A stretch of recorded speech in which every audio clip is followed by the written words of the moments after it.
کہ وطر کے اندر میں کیا دعائیں پڑھنی چاہیے اور وطر کے بعد کیا پڑھنی چاہیے، اس کے سلسلے میں بات ہوگی۔ چنانچہ حدیث جو آپ کے سامنے میں پڑھی گئی ہے وہ مشکات المصابیح 1273 نمبر کی حدیث ہے، اور یہ حدیث ترمذی، ابو داؤد، نسائی، ابن ماجہ اور دارمی کے حوالے سے صحیح درجے کی روایت ہے۔ چنانچہ حدیث کے الفاظ اس طریقے سے ہیں کہ حسن بن علی رضی اللہ عنہما بیان کرتے ہیں کہ رسول اللہ صلی اللہ علیہ وسلم نے مجھے کچھ کلمات سکھائے جن کو میں قنوت وتر میں پڑھتا ہوں۔ اللہم اہدنی فی من ہدیت وعافنی فی من عافیت وتولنی فی من تولیت وبارک لی فیما اعطیت وقنی شر ما قضیت فانک تقضی ولا یقضی علیک انہ لا یذل من والیت تبارکت ربنا وتعالیت۔ اس کا معنی یہ ہے، اے اللہ مجھے ہدایت دے کر ان لوگوں کے زمرہ میں شامل فرما جنہیں تو نے ہدایت سے نوازا، اور مجھے بھی ان لوگوں میں عافیت عطا فرما جن کو تو نے عافیت عطا کی۔ جن لوگوں کو تو نے اپنا دوست بنایا ہے ان میں مجھے بھی شامل کر کے اپنا دوست بنا لے۔ جو کچھ تو نے مجھے عطا کیا ہے اس میں میرے لیے برکت ڈال دے۔ جس شر کا تو نے فیصلہ فرمایا ہے اس سے مجھے بچا لے۔ بے شک تو ہی فیصلہ صادر فرماتا ہے، تیرے خلاف فیصلہ صادر نہیں کیا جا سکتا، اور جس کا تو والی اور سرپرست بنا وہ کبھی رسوا نہیں ہو سکتا۔ اے ہمارے پروردگار تو بڑا ہی برکت والا اور بلند والا ہے۔ حدیث کے اندر میں دعائے قنوت کے یہ الفاظ ہیں، اگر آپ چاہیں تو خشوع اور خضوع کے ساتھ اور الحاح کے ساتھ میں اللہ سبحانہ و تعالیٰ سے دعا کیجیے۔ اللہ تعالیٰ کی ذات سے امید رکھیے، اللہ سبحانہ و تعالیٰ اس دعا کی برکت سے آپ کی دعا کو قبول کریں گے اور آپ کو ناکام اور نامراد واپس نہیں کریں گے۔ اب سوال یہ ہے کہ جب آپ دعا پڑھیں گے تو کیسے پڑھیں گے، کس طریقے سے پڑھیں گے؟ تو آپ کو بتلایا گیا ہے کہ 3 رکعت وتر پڑھنا ہے یا 5 رکعت وتر پڑھنا ہے۔ مثال کے طور پہ اگر آپ 3 رکعت وتر پڑھ رہے ہیں تو تیسری رکعت میں سورہ فاتحہ کے بعد قل اللہ احد کی تلاوت کریں گے یا کوئی اور سورت کی تلاوت کریں گے، اور اس کے بعد آپ کو ہاتھ نہیں اٹھانا ہے، دعا کے لیے ہاتھ نہیں اٹھانا ہے، بلکہ ہاتھ باندھے ہی آپ کو یہ دعا پڑھنی ہے، آپ کو یہ دعا پڑھنی ہے۔ بعض مصنف ابن شیبہ 7026 کی روایت ہے کہ بعض صحابہ سے یہ مروی ہے کہ وہ جب دعائے قنوت پڑھتے تھے تو اپنے دونوں ہاتھوں کو اٹھاتے تھے۔ چنانچہ 7026 نمبر کی یہ حدیث ہے، حضرت ابراہیم فرماتے ہیں کہ وطروں کی قنوت کے لیے ہاتھ اٹھاؤ، وطروں کی قنوت کے لیے ہاتھ اٹھاؤ۔ اسی طریقے سے مصنف ابن شیبہ 7027 نمبر کی یہ حدیث ہے، حضرت اسود فرماتے ہیں کہ حضرت عبداللہ رضی اللہ عنہ وطروں کی قنوت میں ہاتھ اٹھایا کرتے تھے۔ تو اس حدیث سے عبداللہ رضی اللہ تعالیٰ عنہ کے عمل سے یہ ثابت ہوتا ہے کہ وہ جب دعائے قنوت پڑھتے تھے تو اپنے دونوں ہاتھوں کو اٹھاتے تھے۔ لیکن اللہ کے نبی صلی اللہ علیہ وسلم کے کسی بھی مرفوع حدیث سے اس بات کا ثبوت نہیں ملتا ہے کہ اللہ کے نبی صلی اللہ علیہ وسلم جب دعائے قنوت پڑھتے تھے تو اپنے دونوں ہاتھوں کو اٹھاتے تھے۔ لہذا بہتر یہ ہے کہ آپ ہاتھ باندھے ہی دعائے قنوت پڑھیے، ہاتھ مت اٹھائیے۔ دعا کے لیے جیسے ہاتھ اٹھایا جاتا ہے ویسے ہاتھ مت اٹھائیے۔ لیکن اگر کوئی چاہے، کوئی اور جیسے لمبی دعا کرنا چاہتا ہو، دنیا اور آخرت کی بھلائی اللہ سبحانہ و تعالیٰ سے چاہتا ہو، یا اسی کے اندر میں اور بھی دعا ایڈ کر کے شامل کر کے کرنا چاہتا ہو تو ہاتھ اٹھا سکتا ہے، کوئی مذائقہ کوئی حرج کی بات نہیں ہے۔ لیکن بہتر یہ ہے کہ ہاتھ باندھے ہی آپ دعائے قنوت پڑھیے۔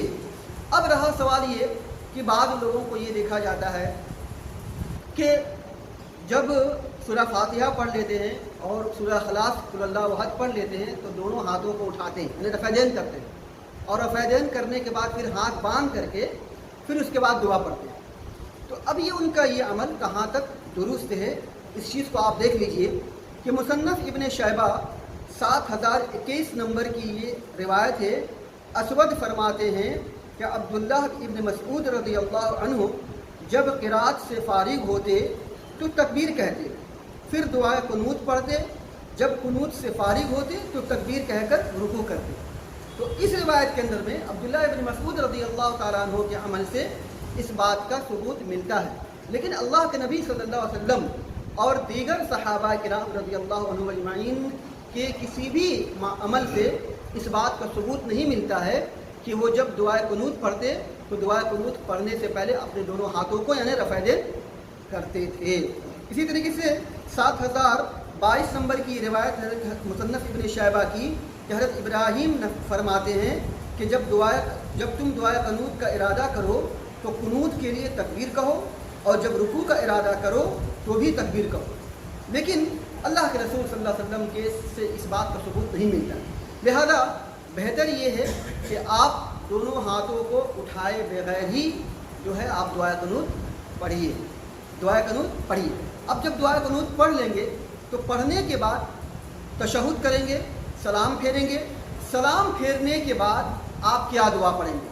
وتر میں سلام پھیرنے کے بعد آپ کیا دعا پڑھیں گے؟ چنانچہ اس سلسلے میں روایت دیکھیے، مشکات المصابیح کی 1274 نمبر کی یہ حدیث ہے، صحیح درجے کی روایت ہے۔ سنن ابی داؤد اور سنن نسائی کے حوالے سے یہ روایت مروی ہے کہ ابی بن کعب رضی اللہ عنہ بیان کرتے ہیں کہ جب رسول اللہ صلی اللہ علیہ وسلم وتر پڑھ کر سلام پھیرتے تو آپ صلی اللہ علیہ وسلم فرماتے سبحان الملک القدوس، پاک ہے بادشاہ نہایت ہی پاک ہے۔ اور اس میں یہ بھی ہے کہ جب تیسری مرتبہ اللہ کے نبی صلی اللہ علیہ وسلم سبحان الملک القدوس کہتے تھے تو اس کو بلند آواز سے، یعنی سبحان الملک القدوس، سبحان الملک القدوس، سبحان الملک القدوس، تیسری مرتبہ جب پڑھتے تھے سبحان الملک القدوس تو آپ صلی اللہ علیہ وسلم کی آواز اونچی ہو جایا کرتی تھی، بلند ہو جایا کرتی تھی۔ اس طریقے سے ایک اور روایت دیکھیے کہ جب آپ صلی اللہ علیہ وسلم سلام پھیرتے تو 3 مرتبہ سبحان الملک القدوس فرماتے اور تیسری مرتبہ اپنی آواز کو بلند فرماتے۔ تو اس طریقے سے وتر میں سلام پھیرنے کے بعد اللہ کے رسول صلی اللہ علیہ وسلم کا یہ طریقہ اور یہ معمول تھا۔ اس کے علاوہ اور آپ کیا دعا پڑھیں گے؟